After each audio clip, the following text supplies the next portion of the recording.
My name is Marie Reed, and I live in Anderson County. We're in the west end of Anderson County near Palestine, Texas.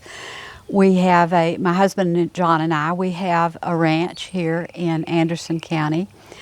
My husband grew up in this community, so he's been here a long time, and I married into the family over 50 years ago, so I'm a newcomer.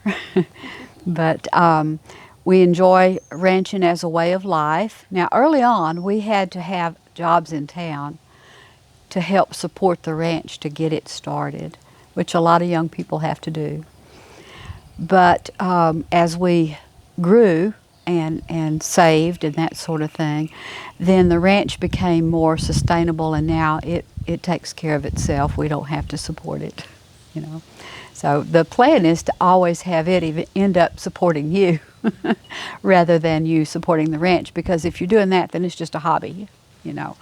And to us, ranching is a way of life. And as I said, my husband grew up in it, and so he knows the ins and outs of the machinery and the feeding and the cattle and that sort of thing. I have a background in nursing, and so I try to help with things that are maybe of a veterinary type nature. I'm not a veterinarian, of course, but I can help him with some of those things, figuring out what may be going on. But he's got a lot of experience at that and doesn't need a lot of my help anymore. Some of the advantages that we feel like we have here living out in a rural area is, for one thing, it's peaceful. Now, we live off the road as far as about a half a mile or so away from the farm to market road, down just a little country road, and so we don't have a lot of traffic. The traffic that comes down the road actually belongs down here usually. Anybody else is usually lost and they don't stay long. No. But it is quiet as far as that kind of noise goes. People do come out and visit sometime and they say, "I thought you said it was quiet out here. I can hear birds and I can hear cattle and I can hear lots of other things." And I say, well, to me that's peace and quiet. You know, it's not traffic, those sorts of things. Living out here where we do have, it's a trip to town, you know, involves some planning. And sometimes if you've got an equipment breakdown or something like that, you have to go to town right when you have to go. But most of the time you try to plan your trip so you can make several stops on that one trip and not go back and forth, because it just adds to your expense and it takes valuable time out of the day to be running back and forth to town. Now, once in a while on Sunday we do like to go to town and eat, you know, after church, or maybe on a Friday night. If it's not during the really busy season of the year, we call that our date night, so we'll go to town on Friday night and go out to eat at a local restaurant. But we plan for that too. It's not something that we usually do, a spur of the moment thing. So that's one of the disadvantages, is the distance. But to me, again, that's an advantage too, because we are more to ourselves out here. Another advantage out here is we have some close friends in the community, people who have been here quite some time. There are new people who have moved into the community that I have yet had a chance to meet. I'd like to. I've planned taking plates of cookies to them, but I cannot catch the gate open to catch them when they're home or when they're receiving company, you know. And so I'll just have to catch them as I can. But for the most part, the people that we're friends with here in the community have been here a while, as we have. And there are people who, if you need help, they're available, and we're available to them. Some people feel lonely out in a rural environment. They may have problems with transportation, you know, as far as getting to where other people are. There's always a church, there's always a neighbor somewhere. The availability of mental health resources in this county is limited to, we have an acute care facility in Palestine, an acute care mental health facility. The age restriction, though, limits people my age and older You know, if you are past your 60s, then you're not eligible for admission, and I'm really not sure why. I haven't found that out yet, but we do know that to be true. Of course, we hate to use the emergency room, but sometimes that is the only thing you can do when you have some sort of an episode going on. For more of the chronic mental illness or something that is not a crisis, we do have a place called Access, which is Anderson, Cherokee County Enrichment Services. And it does service Anderson and Cherokee, which is our neighboring county. And it provides counseling services and other resources for people who are any age. And that's a big help. And sometimes that help involves sending them other places, getting them referrals to other places that will take people that fall out of that age group for being admitted here. But those other places are a long way off. You know, they're a couple of hours away drive. And so that's an issue with this part of East Texas. We started a coalition. We called it the Save a Life Today Coalition, SALT. That's our initials, and it's easy to make a nice little SALT logo. So we have these lime green t-shirts that you can see from just nearly anywhere. And the coalition was started about 2007. There was a lady in Carthage, Diana Bonds. She's the chair of the group, and her family suffered the loss of a family member by suicide. And in her grief, she was trying to make something positive come out of that. And she thought she didn't want to see anybody else go through this. And so she's really the driving force of that coalition. She contacted the agency where I worked. I was the nurse manager at the Texas Department of State Health Services at the time, and she contacted our agency. Her county was in my coverage area. And so she and I got together and talked about forming a local coalition. And we had to decide, well, what did we actually think this coalition could do? And we started with just assessing the resources that were available in her community and getting those people together to have a little chat so we could all get on the same page and all be aware of what the other is doing, you know, right hand, left hand kind of thing. So we got that group together, and we decided that it would be beneficial if we could get the message out to school children. We were witnessing quite a few young people taking their lives by suicide. And we thought if we got to the schools with you know, consent of the administrators, of course, and let them know that it's okay to talk about your problems. It's okay to voice those things, and you're not alone. People feel so lonely sometimes when they're suffering a mental issue, and we wanted them to understand that they weren't. The schools were a little bit hesitant at first to even let us address the topic. The stigma of suicide was still there. The stigma of mental illness. It was something that they didn't want to talk about. They said, we don't have that problem in our school. And it was just a really strong case of denial in a lot of the schools. So we had one or two that were progressive enough in their thinking that they thought, you know, let's give this a try. And so that's, of course, where we started. Carthage is in Panola County, so there's a community college there, Panola College. And we enlisted the help of some of their nursing students and some of their other students to put together programs for these teenagers and younger in the public school, and that helped a lot. They also helped us put together our awareness walks. In September of every year, we had an awareness walk in Carthage, and it was, we chose September because that's National Suicide Prevention Month. And we did that to call attention to the issue of suicide and to also bring out the fact that there shouldn't be a stigma, but there is. But there is help out there. And so we got that going, and then that grew to the point where we also did another walk in Henderson, which is in Rusk County. And our coalition grew and grew in membership agencies. It wasn't so much a coalition of individuals, but of membership agencies. And at one point we covered 14 counties in East Texas.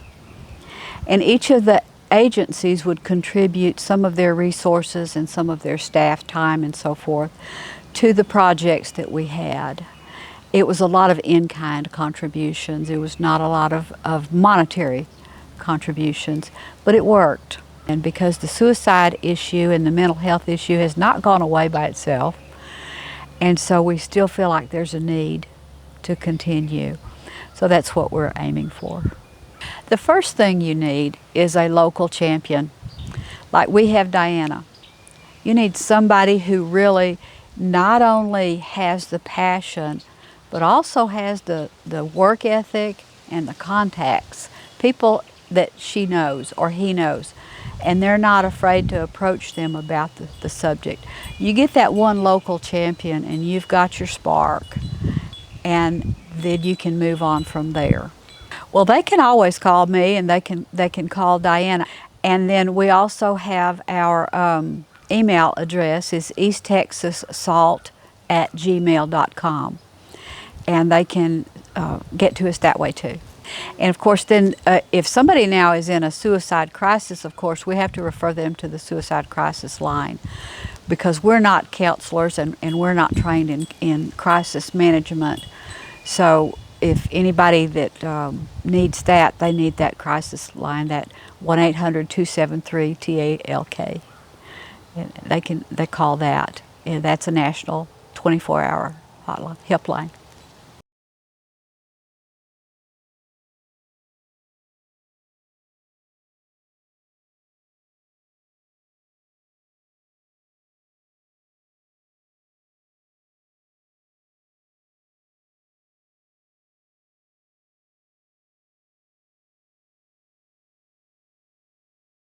Well, I wanted to thank you for this opportunity. The farmers and ranchers in Fort Bend County have been very important throughout the history of Fort Bend. That's how it really got settled, was large land grants that were handed out to the 300, so to speak. And there's a very rich history of farmers and ranches in here, and actually the development that we're now experiencing are as a result of master plan communities, because we had such large tracts of land that were at one time a farm or a ranch, and so you could acquire all significant acreage of an old farm or ranch and develop master plan communities, which is one of the things that's been so attractive to people to move to Fort Bend County. One of the reasons that Fort Bend County's the first, second fastest growing county in the state, and one of the top 5 in the United States. And our farmers are still very important in our county. We still have a number of large farms and large ranches here, and have a little experience with it. Growing up in Corpus Christi, Texas, my family actually rented a house and lived on a farm, so I got the experience of raising chickens and milking a goat, and a couple of times several goats, and for my dad. And I also, at a very young age, learned what it was to pick cotton. It does chew up your hands quite a bit, because the cotton balls are protected, and it can be a little bit of a delicate challenge. But having real small hands, I didn't have the same problem that some of the others had. So that was a unique experience, to say the least. And one of the things that I've done is I've created a charity, and each year I hold the Fort Bend Ranchers Ball, in which we highlight one of the historic ranches here in Fort Bend County, and a little bit about, we provide people a little bit about the ranch and how it started, how it's operated today. and that's it's a fundraiser for the charity, but we want to highlight some of the history of Fort Bend County, and that's how we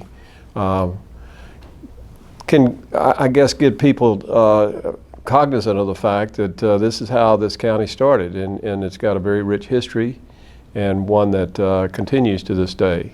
There were years whenever they had a drought and no crops, no cotton. They not only grew cotton, they grew other grain and things of this nature. And there were years in which you didn't have any rain or very much rain, and nothing came out of the ground. And that's pretty tough for farmers, kind of feast and famine, so to speak.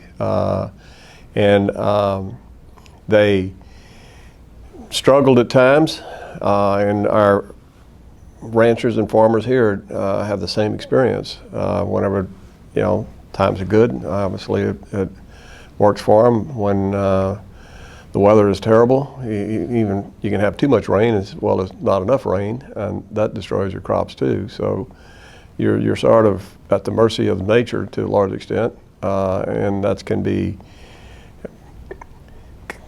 devastating at times. There's, the history of farming and ranching in the United States is one of ups and downs, and some real hardships that a lot of people went through the years. And so I certainly admire farming is sun up to sun down. You don't have an 8-hour day. You work all the time, and I admire those people who do that. And providing our the food that we eat. We wouldn't have the luxuries and the standard of living we have today without the efforts of our farmers and our ranchers in providing the food that we need to eat. Very few of us raise our own food these days. We depend on them to do so, and recognize the hardships that they're going through, and really and truly appreciate their struggles at times. And I think it's important to support the whole effort. We support the 4-H, the FFA. We have the fair. One of the things that I do with some of the charity money, and as well as some of my campaign money, is we buy the animals at the auction to help the kids, with their scholarships, continue their education. But also, it's a great program. A young kid that has to raise an animal. It's a real responsibility, whether it's a little group of chickens or it's a steer. It can be a challenge, and it teaches the youngsters a lot of responsibility. And I know that the lifestyle can be very stressful, and you have to deal with things you really can't control.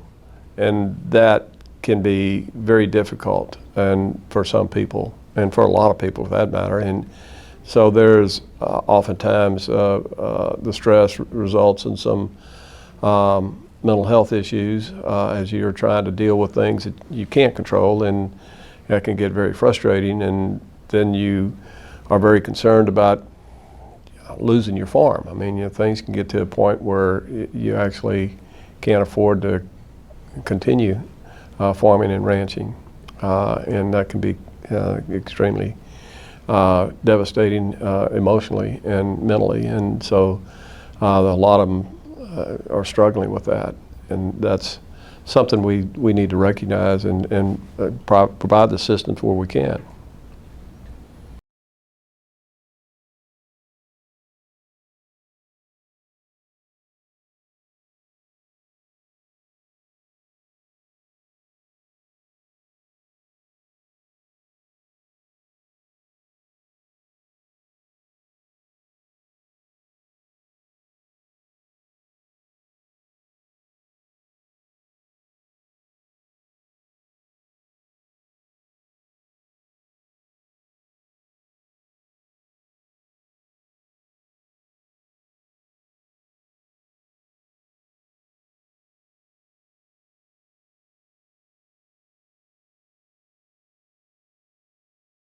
Hi, my name's Dr. Ann Friedman. I'm a psychologist and certified mindfulness facilitator.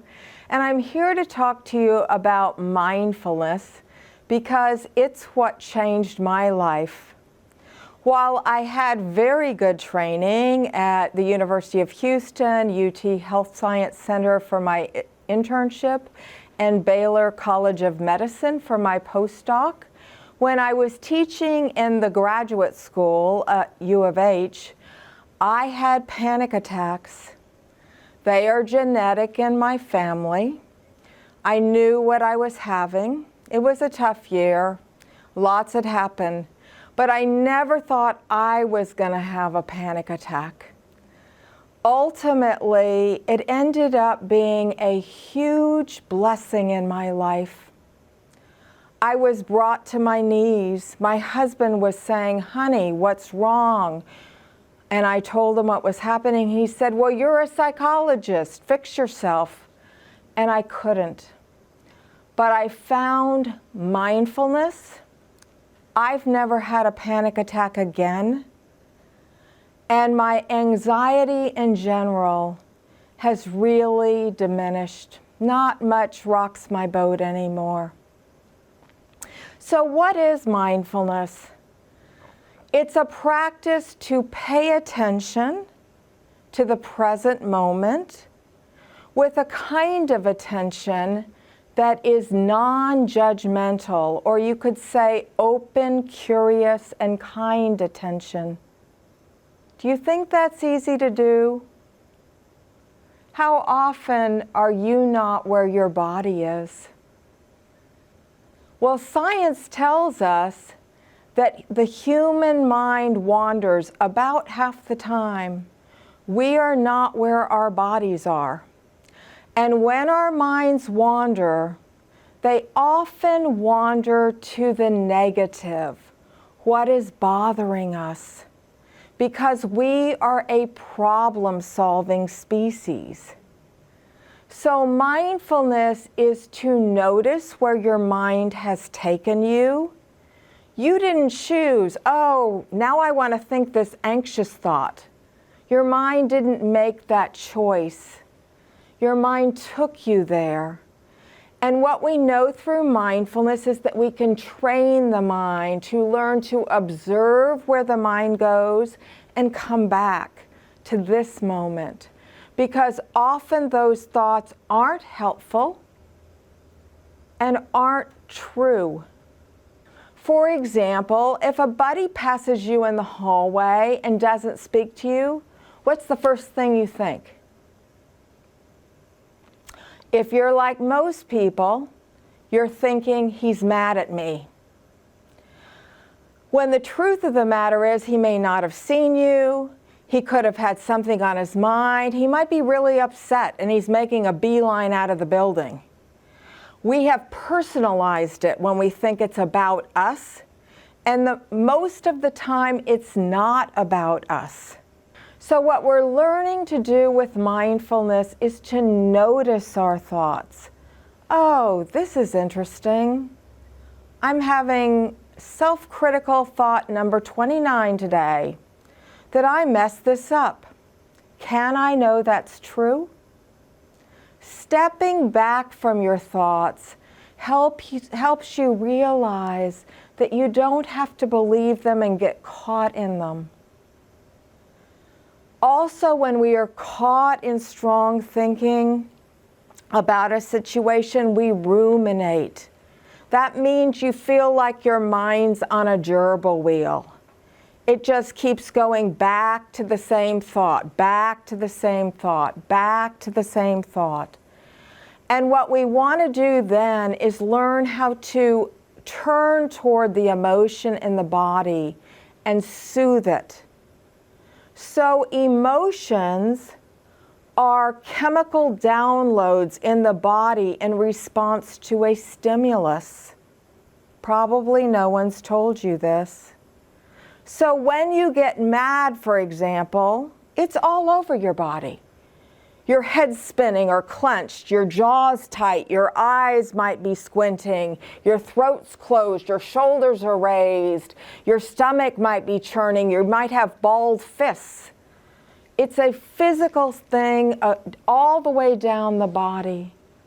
And with mindfulness, we're learning that we can soothe our bodies, learn how to breathe with emotions, and speak to ourselves like we would a good friend.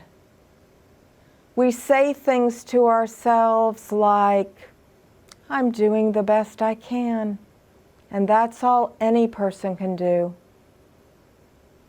I make mistakes. Everyone does. There are opportunities to learn and grow. Some people aren't going to like me, and that's okay. A lot of other people do. There are many people who care about me. So we learn to speak to ourselves like what you would say to a friend coming to you who feels lousy. You say it to yourself as a way to calm and to get more realistic about what's happening in life.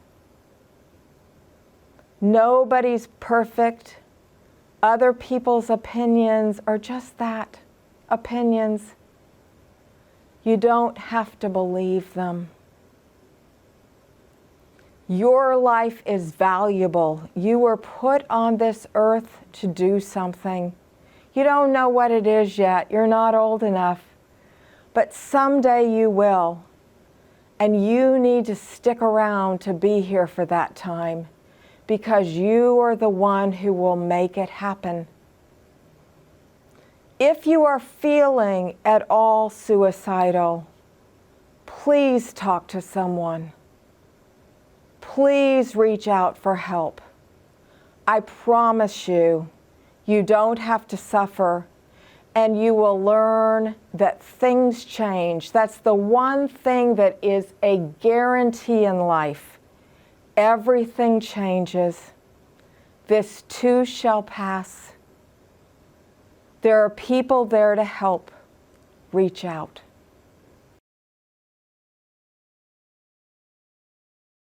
My name is Braden McGinnis.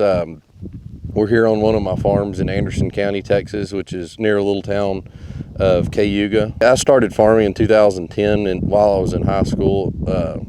I'm first generation. I didn't have a grandpa or dad that was in this business, in row crop farming. Started with small government loans, and anyway, that's what got me on my feet. And I don't really know why I was so interested in this, but I was, and had a small opportunity to get in it and lease some land. And most of my acreage is leased. I own probably maybe 20% of what I farm. The place we're on here is a lease place, and then we've got several more around here. And then I go probably 60 miles north of here and 40 miles west of this location, where we're at here. Definitely the ups are, ups are years with the weather is cooperative, and that's number one, and number two would be the price. We have very little control over our price. We can hedge, and there's some tools we can use to help combat price issues or pricing. And but weather is for sure probably the worst thing we have to deal with. Worst and best thing we deal with. This year it's looking pretty good. It seems like the last 4 years have been just short of a train wreck every year with flooding and just lots of rainfall in the spring and early summer, and then nothing at the end of summer. But I guess we live for years like this where we have a chance to make money with good prices and good crops. Lease about 7,000. It's in row crop, and then have a couple hundred head of cows and some hay production, which is kind of back east of here, out of the bottoms. I think farming can be related probably closer to addicted gambler than anything else. I would say probably the biggest thing that messes with your mind is like we're doing here. We're spending about $100,000 a day on fertilize, and we could have a weather pattern change, and all this can be not underwater, but it could be so waterlogged that the fertilizer is completely lost. I go back to weather. I think weather is probably the biggest thing that would mess with a mental, mess with somebody's mind with stuff. Of course, there's price issues and labor issues, and right now we're having a huge trouble with getting parts, and just at the end of the day, it's everybody you deal. I mean, you'd think we're out in the middle of nowhere and we just grow corn, but you'll probably have to deal with 50 or 60 different people a day, talking to them, organizing this, and directing trucks here, and getting chemical or seed delivered, but I mean, it's it can be rewarding. It's rewarding during harvest. Sometimes harvest can be just as bad as anything, just as chaotic and rough on you as anything else.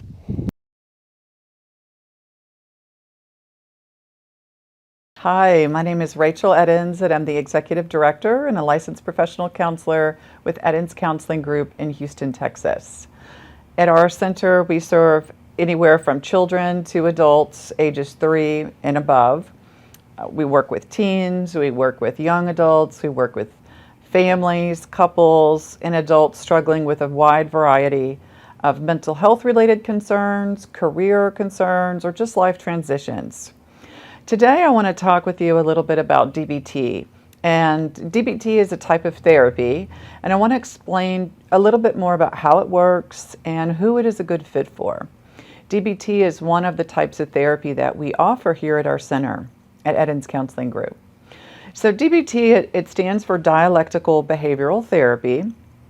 Those are big words, but in the nutshell, DBT was really developed to help people cope with overwhelming emotions.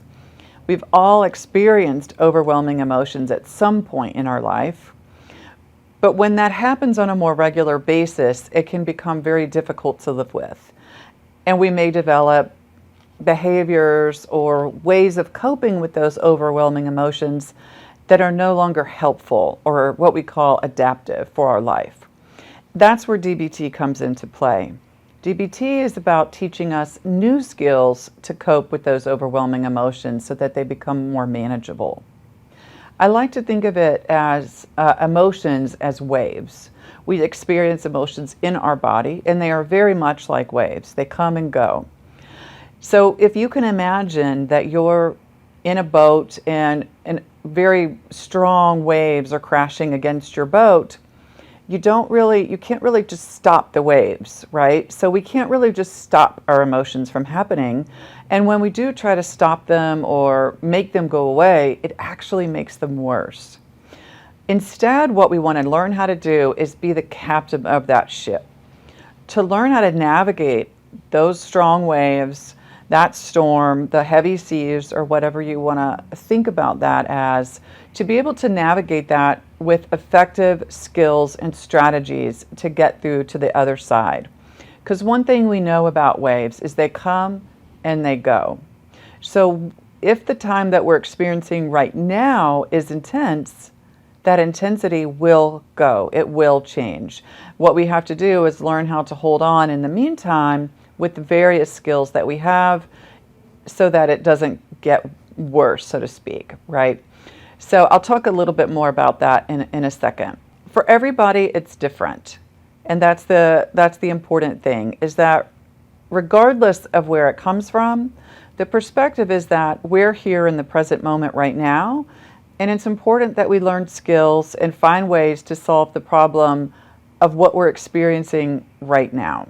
So DBT is very much focused on skills development. You're going to learn practical strategies to cope with difficult thoughts, difficult feelings, regardless of where they come from. So the focus is on skills building, problem solving, and not judgment or blame or going back into the past. We're really focusing on the present moment. So in terms of what might cause some of these symptoms that we experience with difficult thoughts or feelings, that's, for some people, it's just genetic. You might have felt that you were just born that way, that you were a little bit different, and maybe found yourself crying in movies when others weren't, or feeling kind of like at the edge of your skin, almost like you were, or maybe riding on a roller coaster, maybe feeling like your life is a roller coaster, that things are just experienced more intensely than your friends or your family members. So the point is that it's not your fault, and you're doing the best you can with what you have. That's a really important philosophy that is part of DBT. And you can also learn to change and build skills to cope differently. My name is Jordan McGinnis. I am an agricultural science teacher in Elkhart, Texas at Elkhart High School. I did not actually grow up in Elkhart. I grew up in Plano. So I'm not your typical ag-related type person, which is kind of fun because I get to bring a different side of it. My mom grew up on a corn farm in Illinois. So I was honestly, even though she did, I was very detached from agriculture growing up. I was not familiar. It is slightly embarrassing to say, but I did not, growing up all through high school, really have a full understanding of where my food came from. But I found a love for it through the FFA in my high school and my ag teachers, and so that's how I got involved at Plano East. I was involved on the leadership side and the career development side, judging events. And I found my love for it there, and I was also involved in horses. So whenever I went to college, I decided that I loved my ag teachers so much, I was ready to hop in it myself too and spread knowledge about agriculture. And so I became an agriculture science teacher, and then I met my husband, and that's how I became more involved in farming and really understood, how it all works and where it all comes from. And I love that I get to share that with my students. So I've been an agricultural science teacher for 5 years now, actually 6. So I started off at Alto High School before I came to Elkhart. Love it here. It's a great area. We're actually a rural school, but we do have a lot of kids that are detached from the ag science world. So as a teacher, that's our jobs to bring them in and really get an understanding for them. Our program, we maybe had, I'd say, it was max 10 kids showing at the county show level. We had over 120 kids at county show this year. For a school that was not super involved in agriculture, raising animals, ag mechanics side, because it's not just, showing animals all the time, it's a leadership side too. So we've had a lot of growth. So we show our animals all across the state of Texas. We go from Fort Worth Stock Show and Rodeo with steers, heifer, lambs, goats, pigs. We go Fort Worth, Houston Livestock Show and Rodeo, San Antonio Stock Show, and then of course County Show here. We also hit East Texas State Fair in the fall in Tyler, and then we hit Waco, heart of Texas. And so we like to travel, and the kids love to travel. It's good for them, gets them out. Most kids, especially our type of kids, they don't really get outside of the East Texas area unless they're showing. And so it really lets them see different aspects. And even on the way through Farm Bureau, I've met a bunch of people. We'll make stops. We'll be, oh, hey, here's so-and-so's farmland. Look at their cotton. Look how well it's doing. And we'll talk about it. Or we see soybeans or Milo. And so even on those trips, even though it's showing livestock, we try to bring in the farming aspect as well and seeing all the different areas. Unfortunately, mental health has always been an issue. It's going to continue being an issue. From my standpoint as a teacher, I see it on a daily basis. Kids, they have to grasp a lot of things. They're learning, they're growing very, very quickly. They're asked to become adults very, very quickly. And so with that comes a lot of stress. A lot of our stressors related to our kids, and even in our showing kids is, I do ask a lot of them. We all ask a lot of them. We're pushing them to their best abilities, and with that comes a lot of stress and anxiety. And so you see things from, not only are they completing all their schoolwork, they're all trying to be the best. They want to be valedictorian. They're racing for scholarships. There's a competitive edge to that. And so with that competitive edge, you do get that anxiety. There is some social anxiety aspect, especially in our area. A lot of these kids here in my area do not get out very often. And so, but with that traveling, we've had to work through kids becoming more comfortable meeting kids that aren't from our school area. And so you see anxiety from the social aspect, from the workload aspect. And then, along with that anxiety is where you get your depression from. And so I know a lot of kids deal with depression the best way we try to combat that is to talk about it. And so I have a special place with these kids where I get to see them on a daily basis. I get to know them not just for a year like a lot of teachers do. I get to know them since they were in our junior FFA program. I've got kids that are starting out at the 6th grade level. I've got kids started at the 8th grade level, 7th grade, and I get to know them all the way through their senior year. This is my first year that I've had. It's sad. I have my 8th grade babies that's restarted this program with, and so I've known them for 5 years, and with that, I get to see their personalities, get to see them grow. I get to help them through their problems. And so I get a special place with them where I can have those deeper conversations, and where, you know, a parent can have a hard time and they don't want to open up to their parent, I can be that person for them. So here in a rural community, I grew up, you know, in a big city, and so where I grew up, if you didn't go to a 4-year college, you weren't making anything of yourself. That's changed, and not for bad or not for good, but there are all types of kids out there, all types of people. We need all types of workers. And so, you know, a lot of our kids here in a rural community, they're not going to go to a 4-year college. We have a handful that do, and that want to pursue that and want to get masters and PhDs, and that is great. But we do see a lot of kids now, especially from our school, that are going to trade schools, 2-year schools, which is what's needed. Electricians, plumbers, people that'll get their hands dirty, and not even necessarily that, but go straight from school out of there. We offer a lot of certifications at our school that prepare students to go out in the world. OSHA, you know, prepare them to go out straight into the workforce. And so we have a lot of professions, like I said, electrician, plumbing, welding. Welding's a big deal, going into the pipeline. I've got a lot of kids that are wanting to be veterinarians, and some that are just wanting to be vet tech technicians. And I've got some that are, you know, even with what they're wanting to do outside of it, they may be going into dentistry or nursing, but they're still running a small cattle operation outside of that and maintaining that relation with agriculture. And so we have a wide variety, but trade schools has been on the up and up recently. So at Elkhart High School, we do have counselors on each campus, and so a student that's struggling with depression, or I see that's struggling with depression, you know, we can step into that counselor setting and talk with at each school that's provided for them. And we have wonderful counselors. We have wonderful staff at our school. I hope, you know, it's very well seen that we take care of our kids. And so even outside of the school, we do have counselors here in Palestine that people can visit. But I really think a lot of, and this is just me personally, dealing with depression and anxiety, is you just need to talk to people. It doesn't even necessarily have to be a counselor, but kids, especially kids, they just need to talk to somebody. And just as people and as our social community, we have a really, really strong community, and our kids are real tight knit, and having that, I feel like, definitely helps, just being able to talk to people in general.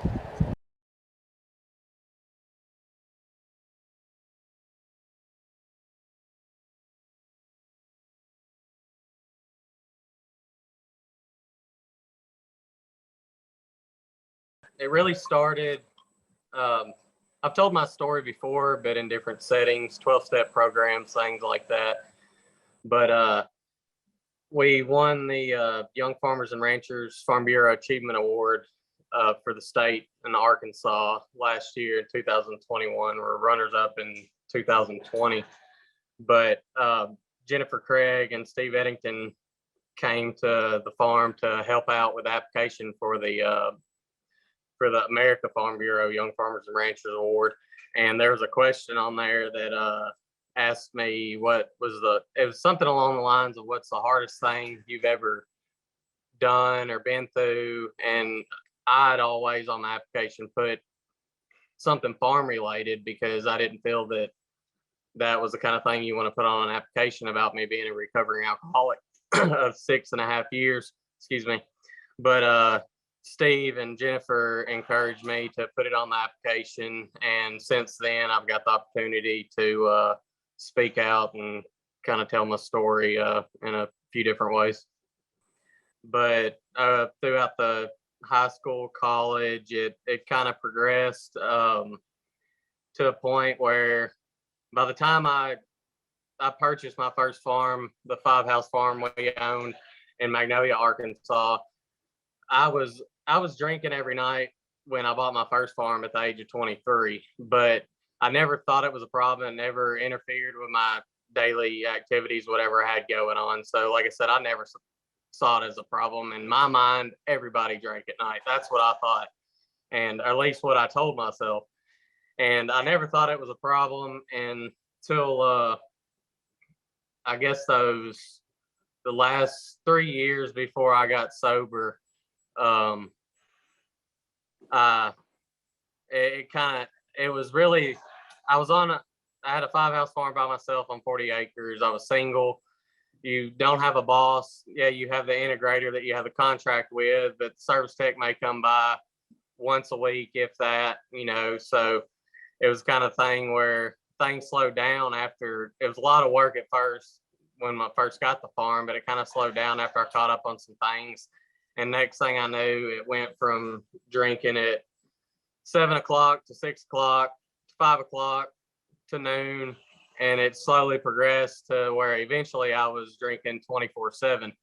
And next thing I knew, it's hard to put a timeline on it, but next thing I knew, it was either wake up and drink or wake up or vomit. Those were my two choices. My body was addicted to alcohol, and I didn't know. Well, at first I didn't want, for the longest I didn't want to stop, but I did eventually get to the point where I wanted to stop. I didn't know how to. So in the middle of the night, one night, I called my dad and told him I had a problem, that I needed help. And in the morning, I immediately regretted that. And because you do a lot of things that you don't mean when you're drunk. And I wanted help when I was drunk that night, but in the morning, I wanted to drink again, and I didn't want anybody to interfere with that. And so that was the kind of mindset I was in for the longest, but it was too late. The people that had loved me, I'd already let them know, which they already had an idea. I just solidified that by coming out and saying it myself. But so for the longest, it was the kind of thing for the next couple of years where everybody was trying to do anything they could do to help me, get me help, make me want to help myself. And I didn't want to. I started doing things to purposely push my family away because I wanted to be left alone so I could drink. That was the most important thing to me. I mean, my family, the farm, everything else was alcohol, and everything else fell after that. And I mean, alcohol decided when I slept, when I didn't sleep, when I ate, if I ate, when I paid the bills, if I paid the bills. It had complete control over my life. And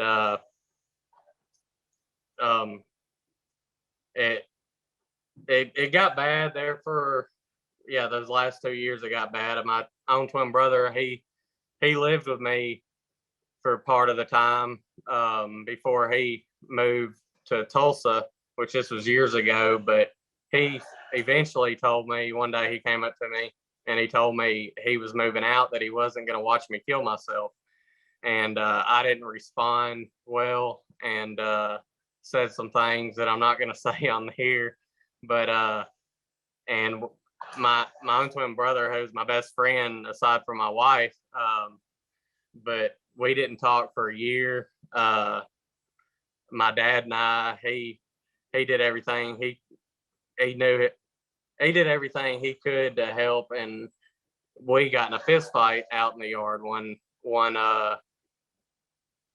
evening, which I hardly remember that, but it was things like that. That's how bad it got, until eventually finally decided to go get help for the first time.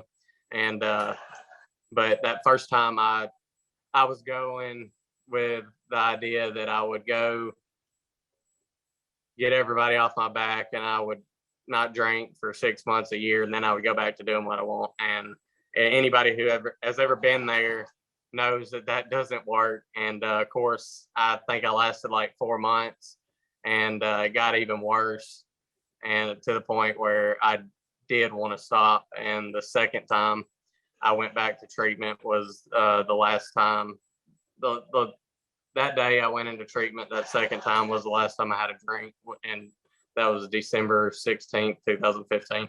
It's crazy to me that today I can say I have 6.5 years, because I still remember that first year, or the first few times I went to meetings. I was sitting there thinking, this is insane. I can't go, 3 hours without drinking unless I'm asleep.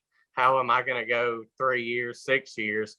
And, but those 12-step programs, what I learned in treatment, it taught me how to deal with the triggers, things that made me want to drink. You learn tools necessary, like getting a sponsor, having someone to talk to, and you start doing all those things, doing the things that are suggested, that have proven to work. And it takes time. The first 2 years, it was tough, because you're working on gaining your family's trust back. I was $50,000 or so in credit card debt. Just the financial side of it, I'm lucky I didn't lose the farm. I'm sure the integrator was catching on at some point. The grass around my chicken houses was taller than me. You would have had to bush hog it, things like that. But my life has never been the same. I was so mad that first meeting I went to, but I did not want to be there. But looking back, it's the best thing I ever did, because I think a year and a half after I met Ashton, it just, once I stopped drinking, things, they don't immediately get better, but it just step by step, things get better. You learn to be able to look people in the eyes again and forgive yourself. Even though everybody else may have forgiven you, it takes time to forgive yourself for everything that you've done and move on. I remember the first time I went to treatment, they might as well have been talking to a brick wall. I just didn't respond, because I don't know. That's kind of hard to explain why I just didn't. I guess I have this mindset of, I do everything else myself. I don't need them to help me fix this. And so, because you do everything else on the farm yourself. You make all the decisions, all the business decisions, a lot of the labor. And so I did not think that, and I don't even think if I was a farmer, if I wasn't a farmer, I would have probably had that mindset anyway. But the first time I went, it was every time I had a one-on-one session, like I said, they might as well have been talking to a brick wall. But like I said, that second time I went back, it had gotten so bad that I was willing to do whatever was necessary, and that was talking to them while I was there. And even also, they suggested once I got out to see a therapist, and I did that too. I didn't enjoy it, but I did it. And today, it's obviously was the right thing. Like I said, I still didn't enjoy it, but I still see a therapist now, just through BetterHelp. It's like $80 a week or something like that. I didn't for a long time. I did that first year of sobriety, and then but after the move, I thought about it before we moved, because we made a 6-hour move and bought a bigger farm. I'm doing everything myself, other than when Ashton can help me. And I thought about it before we moved, just because I know how, if I get wrapped up in work, I can go back to my old way of thinking and things like that. So, but I never did. But actually, the last month I have been, just because, there's nothing wrong with it. And it helps to have someone to talk to get things off your chest.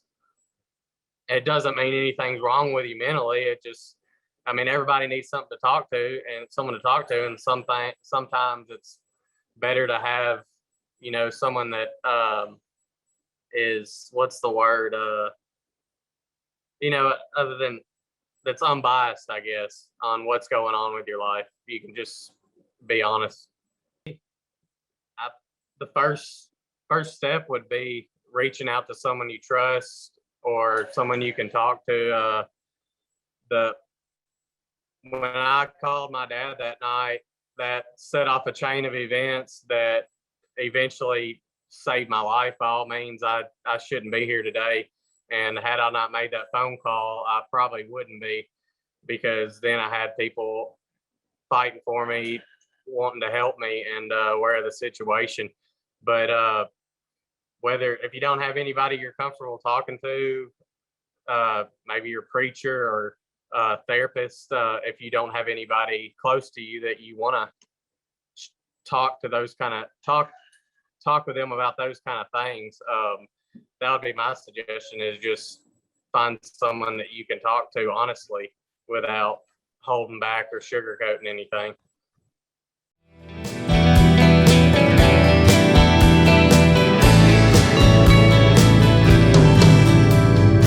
No, you can't understand what's going on with me. No, it doesn't make sense, but it's just how I am.